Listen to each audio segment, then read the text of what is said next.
للمغني آشر اللي قال إنه عاش فترة مع ديدي وهو عنده 13 سنة، وإنه شاف هناك حاجات غريبة جدا، ولكنه ما كشفش أي تفاصيل بأي شكل يحدد طبيعة إيه اللي شافه ده. ومع وجود اتهامات بعد كده لديدي، بقت التصريحات دي محل نقاش واسع.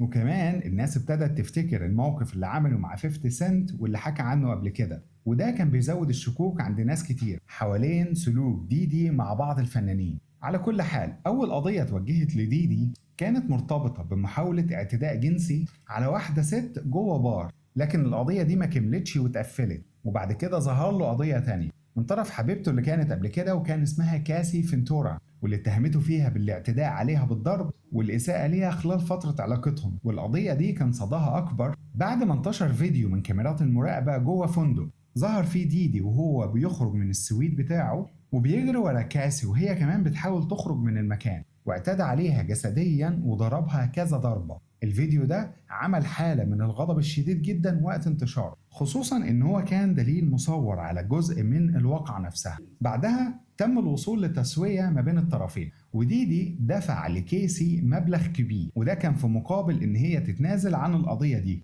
ولكن ظهور الفيديو خلى القضية ترجع للواجهة من اول وجديد، وفتح باب كبير جدا للنقاش حوالين نفوذ ديدي